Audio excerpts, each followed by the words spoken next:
The hum of fluorescent lights filled the conference hall, a faint buzz that made everyone's nerves hum with it.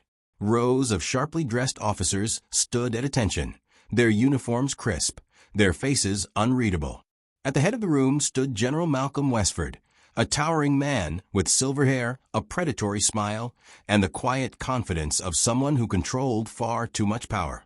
He raised his hand, fingers flicking through a silent, intricate gesture. A hand signal. Classified. Deadly. Only 12 people alive know this sequence, he said, his voice deep, almost amused. Every one of them a Navy SEAL who earned their trident in blood. The room was still. Even the air seemed to pause. Westford's gaze swept over the group, slow and deliberate, before settling briefly on a woman tucked into the far corner. She wore regulation glasses, her brown hair pulled back into a tight bun, her posture unremarkable. Just an assistant taking notes. Nothing more. If anyone here recognizes this, Westford continued, his lips curling into a smirk, then one of two things is true. Either you've been snooping in classified files, or I'm looking at a ghost in disguise. A few officers chuckled nervously. The woman, Lieutenant Eloise Merrick, didn't laugh. She watched him closely, her pen poised mid-word. The signal he'd demonstrated was wrong. Incomplete. He'd left something out. Deliberately. Eloise's fingers twitched, muscle memory pulling at her like a whisper from a life she'd buried 3 years ago. She forced her attention back to her notebook. Keep your head down. Stay invisible. The rest of the inspection was theater. Westford prowled like a wolf, asking officers impossible questions, flipping through files, making grown men sweat under his stare. Eloise kept typing, her face calm. Just another paper pusher. But beneath that calm exterior, she was counting. Every movement, every word, every lie. When the briefing ended, Eloise slipped out quietly. Nobody noticed her. Nobody ever did. That night, in her dimly lit apartment, she checked the locks, twice. She peeled off her uniform and opened a hidden panel in her closet.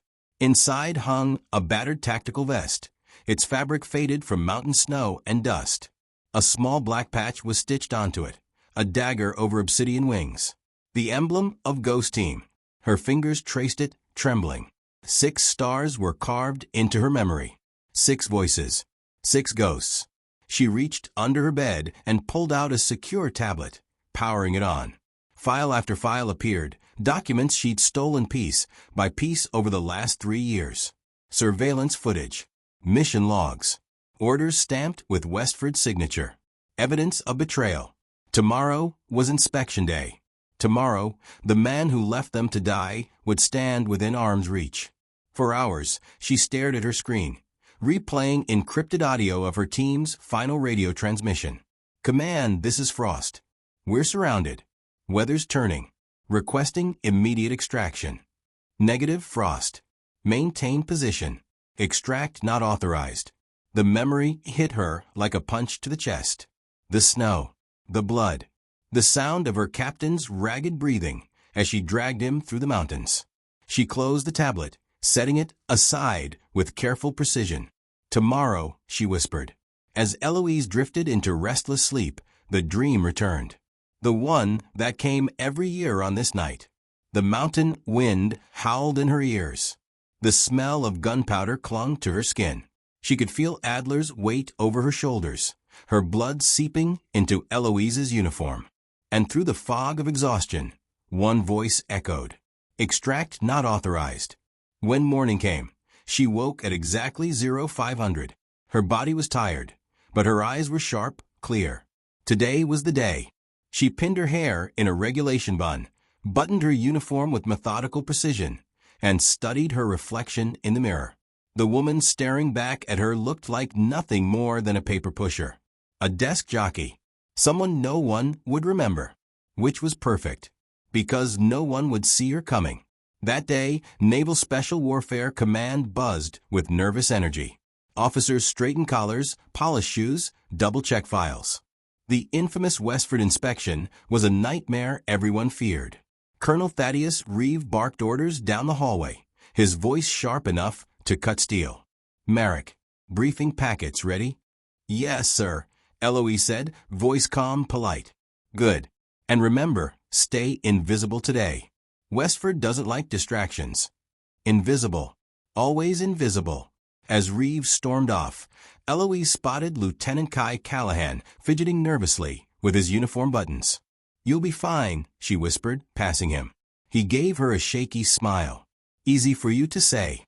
Nobody grills, admin staff. If only he knew. At 0800 sharp, the doors swung open. Westford strode in like a predator, surveying his territory. 2 aides followed, carrying folders that probably contained the futures of half the men in this room. The inspection began, and Eloise waited, invisible, but not for long. The inspection will push Eloise closer to Westford than ever before. But how long can a ghost remain unseen? The corridors felt tighter than usual. Boots thudded on waxed floors. Radios hissed in short, clipped bursts. Somewhere down the hall, a printer jammed and someone swore under their breath before catching themselves. Inspection day. Eloise slid through the current of uniforms like a small, quiet fish in a river of sharks. Head down. Pace steady. Not too fast. Not too slow. The trick to invisibility wasn't hiding. It was being uninteresting. She placed the last stack of briefing packets in the conference room and straightened the top page with a fingertip. The paper was cool. Smooth. Her hand didn't shake, but her shoulder ached, a ghost pain that flared whenever the air felt like mountain cold. Colonel Thaddeus Reeves' voice could shave paint off a door. She turned. Sir. He scanned the room like a judge looking for a hanging rope. General Westford is on deck. Everything is precise. Yes, sir. Calm. Even. She kept her face open and forgettable. Reeve leaned just close enough to smell aftershave under gun oil. Good. Then be precise somewhere he isn't looking. We clear. As glass, sir. He grunted and pivoted away, heels chirping on the tile. Eloise exhaled once. A soft release. In. Out. 4. 7. 8. A reflection shivered on the conference room screen. Lieutenant Kai Callahan, tugging at his collar like it might strangle him. His jaw worked. He didn't notice her at first. Breathe, she said, voice barely above the HVAC whisper. He startled, then laughed at himself. That obvious? A little. I triple-checked Section 5 last night. He swallowed. Then I had a dream we were using the old protocol, and the general docked me to Antarctica. Arctic, she corrected, a tiny smile slipping free. He likes the Arctic. Kai blinked, then managed a grin. You're kidding. Mostly. A beat. You've got it, Lieutenant. He nodded, but his eyes said he didn't believe it. Not yet. 0800 hit like a hammer on a bell. The double doors swung open. General Malcolm Westford entered with 2 aides at his flanks, all hard angles and polished insignia. Conversation died mid-breath. Chairs straightened. Spines aligned. As you were, Westford said, which meant don't breathe wrong. He moved with slow certainty, a storm in a suit. Eyes like searchlights. Hands that did not fidget. He lifted a folder, someone's fate, and dropped it with a soft thap that still made shoulders tighten across the room. Eloise lowered her gaze and became part of the furniture. The first 30 minutes were simple cruelty disguised as oversight. Westford asked fast questions with too little context and watched senior officers stumble. He hummed without pleasure. He corrected precise things imprecisely to keep them off balance. People who feared him performed worse. People who performed worse feared him more. It was an efficient machine. Your incident response flow, he said to a captain, contradicts nav spec standard 5.3. It's 5.4, sir, the captain tried. Not anymore, Westford said, and the captain withered even though he was right. Eloise kept notes. Her pen moved in straight lines. She marked times and names and the tilt of the general's head when he lied. A faint, satisfied cant, like a man hearing his favorite song from another room. At 0935, the searchlight eyes turned toward Kai. Lieutenant Callahan, Westford said softly, which was worse than loud. Explain the discrepancy in your updated security protocol. Kai's mouth opened, closed. He fought for footing on ice. Sir, the latest revision to 5.3. There is no latest revision to 5.3. Westford cut in. Which part of Keep Current do you find challenging? Eloise didn't plan to move. She had promised herself she would not move. Her hand rose anyway. Sir, she said, the word placed carefully on the table like glass. Apologies for the interruption. Section 5.3 was revised last month. 2 subclauses. Lieutenant Callahan's protocol reflects the new language. Silence. The kind that eats sound. Westford turned his head. Slowly. And you are? Lieutenant Eloise Merrick, Administrative Support. She didn't blink. I collated the updates for distribution. Aide number 1 tapped a tablet. Aide number 2 paled a shade. Westford's expression did not change, but the air around him did. Tighter, colder. He said. Just that. Then he moved on. Across the room, Commander Isolde Blackwell watched Eloise as if someone had changed the angle of a mirror. Her eyes held the stillness of deep water. Not warm. Not cruel. Accounting. Eloise returned to her notes. Pulse steady. She felt the hook of Blackwell's attention catch and set. Being noticed by Isolde Blackwell was like stepping into a beam you hadn't seen. Suddenly every speck of dust around you was visible. You shouldn't have spoken, a voice in Eloise whispered. But you couldn't let him hang. At 10:30, Westford was in records, tearing into a filing process he clearly didn't understand but would still condemn. At 11:05, he was in IT, asking for an audit no human could produce before sundown. At 11:40, he stood in the admin bullpen, one knuckle on Eloise's desk. What's this? He lifted a folder. Tactical protocol updates, sir. No tremor. No heat. Filed and distributed per regulation. He flipped. Clicked his tongue. Dropped it. Carry on. She did. She did not smile. The first hurdle cleared without a footprint. Lunch break came like a release valve. People exhaled. Chairs creaked. Someone dared to laugh, then apologized to no one in particular. Outside, the winter sun blazed cold through glass, making the floor look like water. Eloise walked the long way to nowhere, just to bleed tension from her muscles. Her path curved past the memorial wall. Granite, black as storm water.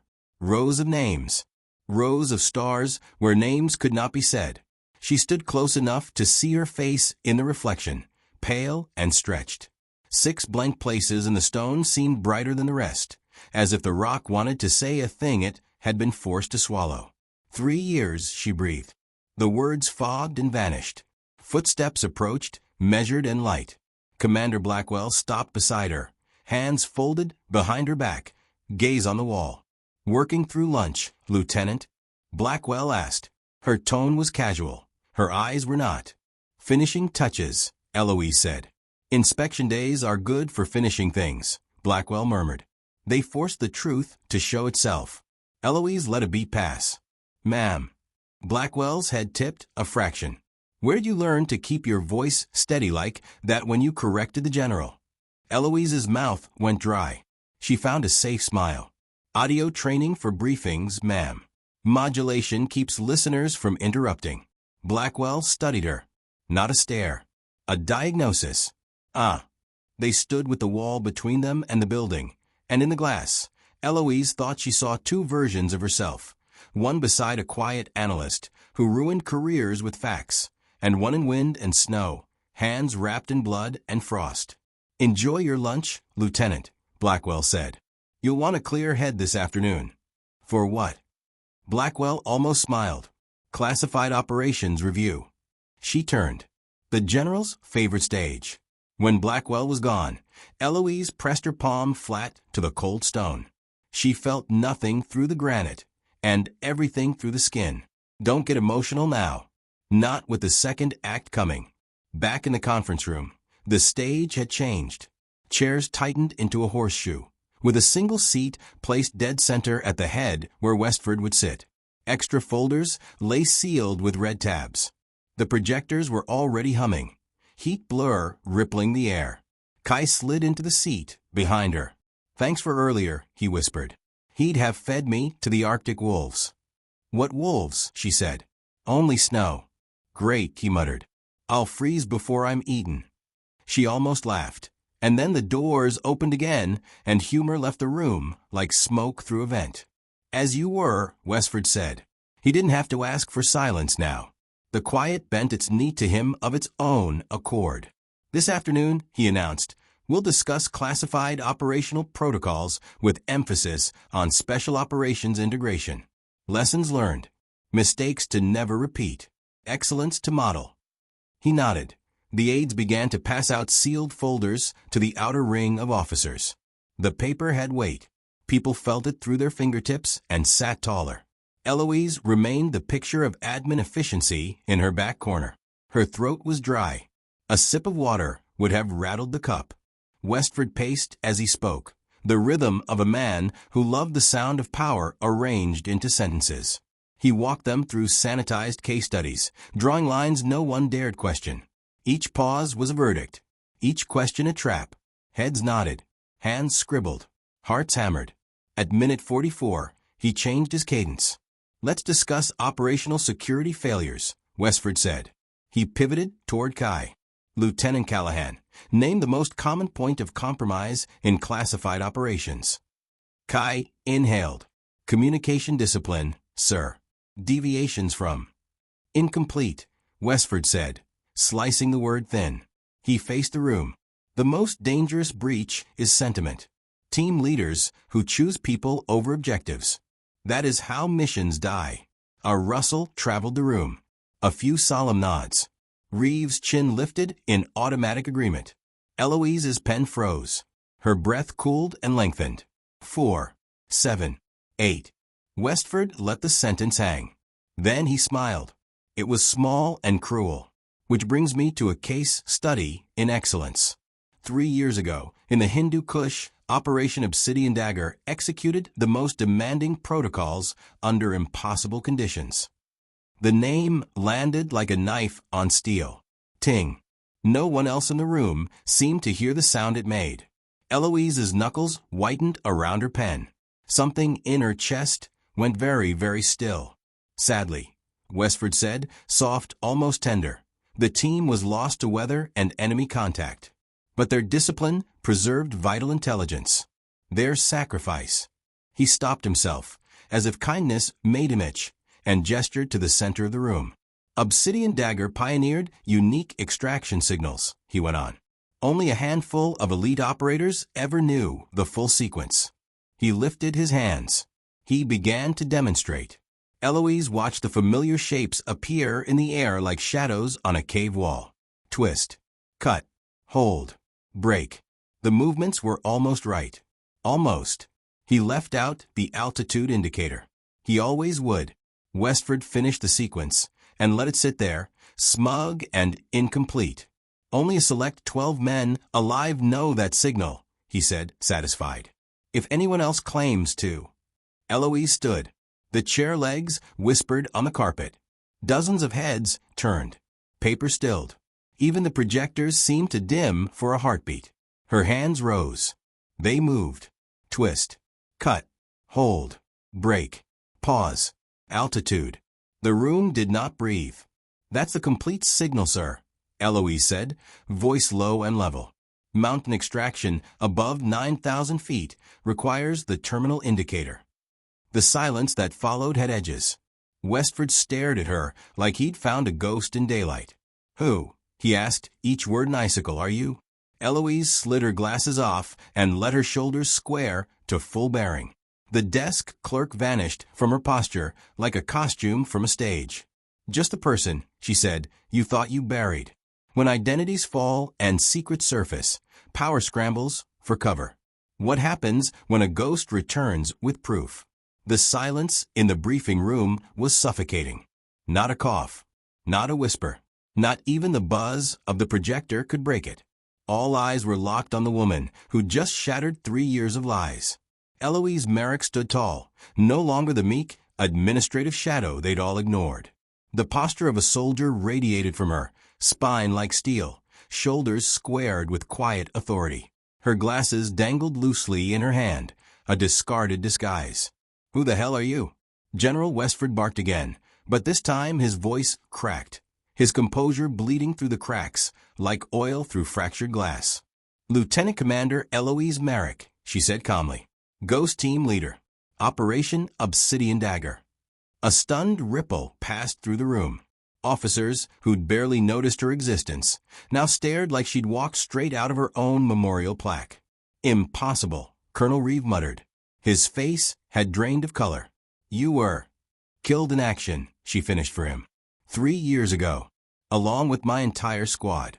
She placed a small, worn patch on the table, the obsidian dagger insignia. Its fabric was torn, blood-stained. The ghost of a life lived too hard. "That's the story you all signed off on, isn't it?" Westford's expression darkened. "You're an imposter." "Am I?" Eloise slid a document across the table. "Then how do I have this?" "Your order. Your signature. The denial of our extraction request." Gasps whispered around the room. Blackwell's sharp eyes narrowed, reading every syllable upside down. Reeve stumbled backward, his breath catching in his throat. "Where did you get that?" Westford snarled, his mask cracking. 3 years of being invisible," Eloise replied. Her voice didn't rise, but every word hit like a sniper's shot. 3 years of filing your memos, cleaning your records, overhearing conversations you thought no one was listening to. I walked through every layer of security you built because I wasn't supposed to exist anymore." Kai Callahan's chair creaked as he sat frozen, staring at her like she'd just risen from the dead. Commander Blackwell finally stood, slow and deliberate. "I suspected something," she said quietly. "Your tactical assessments were too sharp for an administrative specialist. But this," she gestured toward Eloise, "this changes everything." "Damn right it does," Westford snapped, regaining some of his bluster. "You're under arrest. For treason. For espionage. For surviving?" Eloise cut in, her tone sharper now. "For dragging Sergeant Adler's broken body through snowdrifts while we begged for help? For burying Captain Frost with my bare hands because we couldn't carry him anymore." The names fell like gunshots. The weight of them silenced the room. "6 operators dead, General," she said, her voice breaking only slightly on the number. "Not because of weather. Not because of enemy fire. Because you abandoned us." A ripple of unease passed through the room. Blackwell's gaze flickered between Westford and Merrick, measuring every reaction. "You're making dangerous accusations, Commander," Westford said coldly. But there was no conviction behind it anymore. "I'm making truthful ones," Eloise said, sliding another file forward. "This is a recording, taken during your closed-door call with Joint Command the night we sent our final distress signal. The one where you said, and I quote, 'Leave them. We can't risk diplomatic exposure.'" Blackwell snatched up the file, scanning it with expert speed. Her brow furrowed. "This is authentic." Westford's hand twitched like he might snatch it back, but Blackwell's expression dared him to try. "Commander Merrick," she said, her tone shifting from analysis to something that felt dangerously close to respect. "How long have you been gathering this?" "Since the day I crawled out of the Hindu Kush," Eloise said.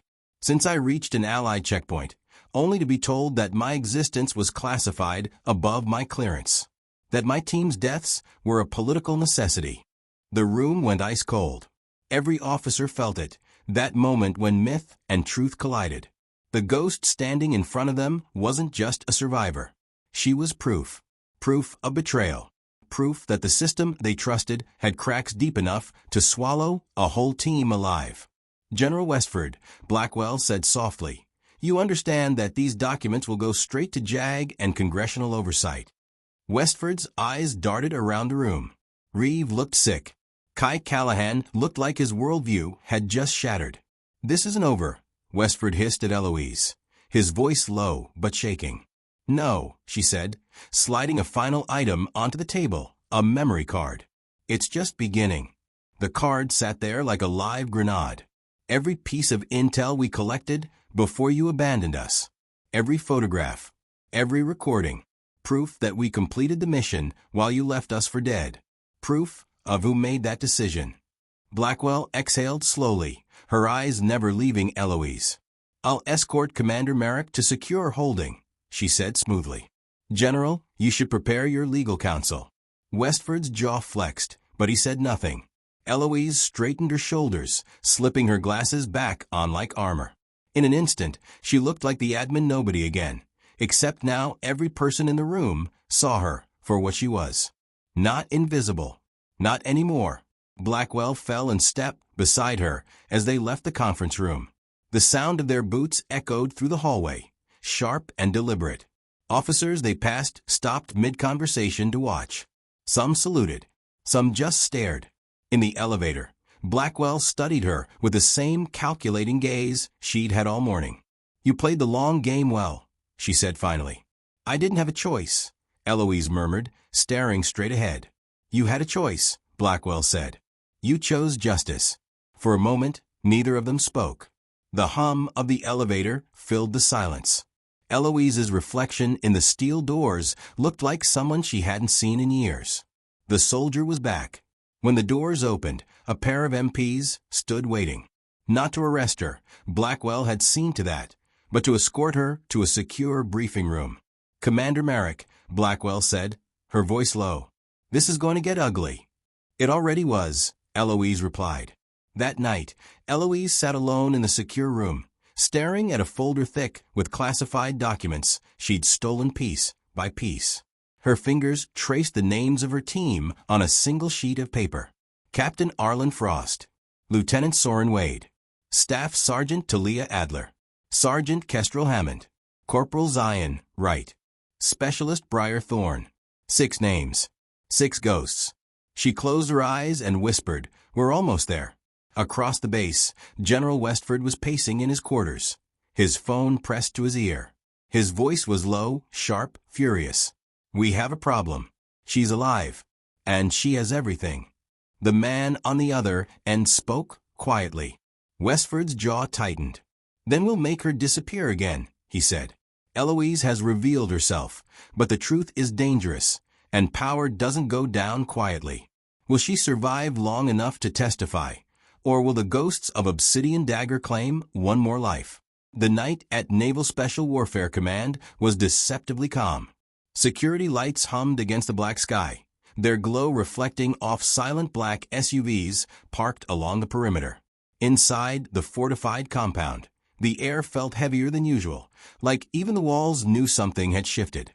Eloise Merrick sat alone in the secure conference room, the hum of fluorescent bulbs overhead mixing with the faint buzz of security monitors.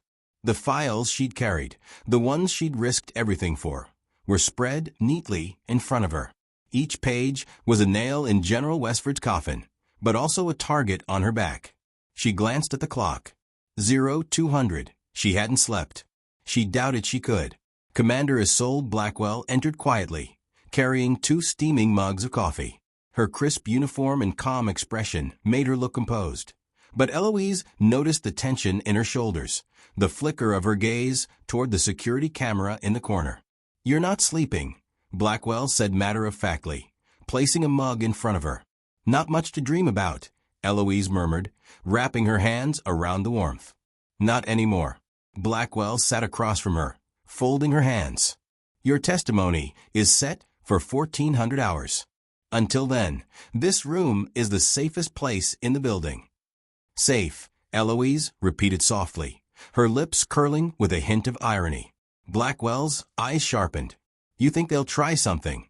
"They have to," Eloise replied. "Men like Westford don't let truth walk out of the door alive. He already tried to bury me once." She tapped the file folder between them. "He knows what happens if I make it to that hearing."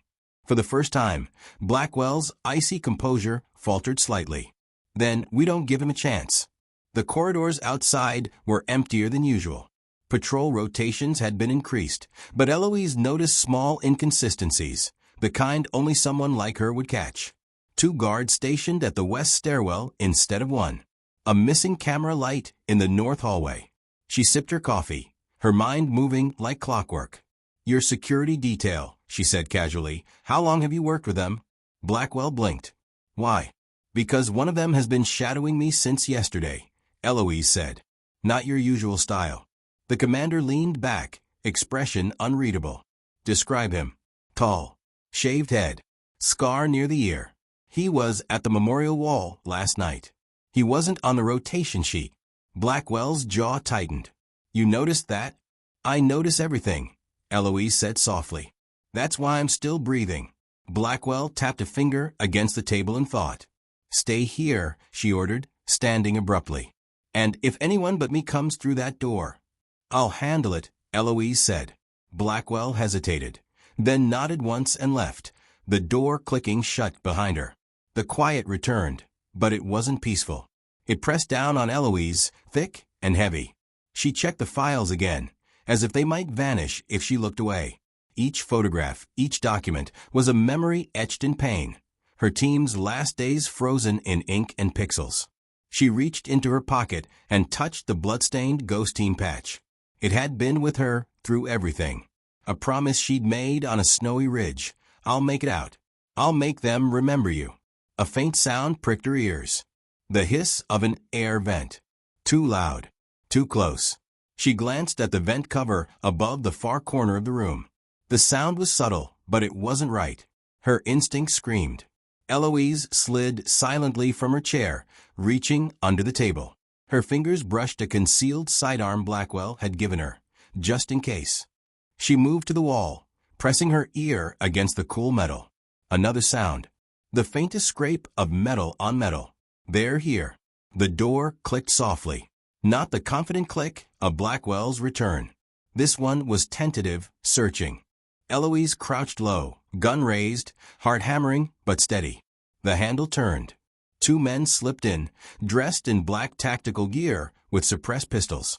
They moved with practiced precision, silent, lethal. Eloise's breath slowed. Training took over. The first man swept left. The second moved right. Their attention was fixed on the table, the files, the empty chair. She fired once.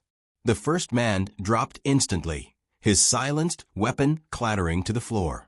The second spun, but Eloise was already moving.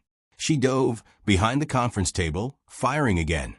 The shot took him in the shoulder, spinning him back. He raised his weapon. The door burst open.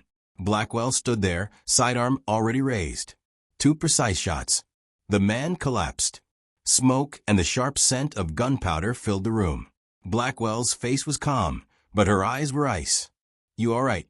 Fine, Eloise said, voice steady but low. You were right. They tried something. Blackwell holstered her weapon and knelt by one of the attackers, checking his gear. No insignia. No ID. Only clean, professional equipment. Not ours, Blackwell murmured. Westford's. Eloise asked. Almost certainly. Blackwell grabbed the files off the table and shoved them into a secure briefcase. We're moving. Now. The corridors were no longer quiet. Security alarms wailed softly in the background, the base snapping into lockdown. Red lights pulsed against the walls. Blackwell led the way with smooth efficiency, her hand never straying far from her sidearm. Eloise followed, senses razor-sharp, adrenaline humming through her veins. Two MPs joined them at the next checkpoint, but Eloise noticed Blackwell's subtle hand signals, silent commands, small nods. The commander didn't trust anyone right now. They moved through maintenance corridors, service stairwells, avoiding main halls where chaos was spreading. The attackers hadn't been a random breach. This had been calculated. Safe house. Eloise asked, her voice low. Secured location, Blackwell replied. Only 3 people have clearance. You, me, and Admiral Vantage. Good. They reached the motor pool, where a black armored SUV waited with its engine humming. A driver in plain clothes opened the back door without a word. Blackwell studied him for half a beat. Code. Obsidian, he said smoothly. Response, she pressed. The driver smiled faintly. Dagger. Satisfied, Blackwell ushered Eloise inside. As the SUV sped out of the compound, Eloise caught a glimpse of flashing lights behind them. MPs swarmed the base. But she knew this wasn't over.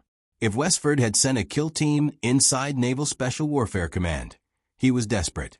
Desperate men didn't stop. Blackwell's phone buzzed once. She glanced at the screen, her jaw tightening.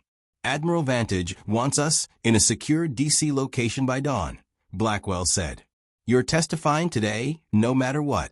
Eloise leaned back against the seat, the files clutched tight against her chest. Her mind drifted for a moment to that snowy ridge 3 years ago. Her team. Their faces. Their last words. "They won't silence me," she murmured. Blackwell's gaze softened slightly. "No," she said. "They won't." Outside, the dark highway stretched ahead, headlights carving through mist. Behind them, shadows moved in silence, unseen. Somewhere in an undisclosed office, General Westford stood before a wall of screens. His reflection glared back at him, grim and furious. "She's alive," he muttered. "And now she's a hero." He slammed his fist against the table. "Then we bury her in red tape," he snarled. "Or we bury her for good. Eloise is alive, but now the game has shifted into open war, with killers at her back and a testimony that could dismantle powerful men. Can she survive long enough to bring the truth to light?" The city was just waking up as Eloise Merrick arrived in Washington, D.C. The streets glistened with the soft sheen of early morning rain, headlights smearing across wet asphalt. The armored SUV slipped through barricades and security checkpoints, escorted by 2 unmarked black sedans. Inside, Eloise sat still, the secure briefcase resting on her lap. She clutched it like a lifeline, though the weight of its contents felt heavier than steel. Each file, each photograph, and each recording was a piece of the puzzle, a puzzle that would either save her or make her vanish forever. Commander Blackwell sat beside her, arms folded, sharp eyes scanning every passing shadow. The woman hadn't slept either, but her mind was razor-sharp. "You ready for this?" she asked quietly. "No," Eloise said honestly. "But I don't have a choice." "Good answer." They stopped at an unmarked government building, fortified like a vault. Inside, Admiral Helena Vantage waited, her uniform immaculate, her expression carved from stone. She rose as Eloise entered, and for the first time, the hardened admiral saluted her. "Commander Merrick," Vantage said, her voice even but carrying a note of reverence. "It's an honor to meet you.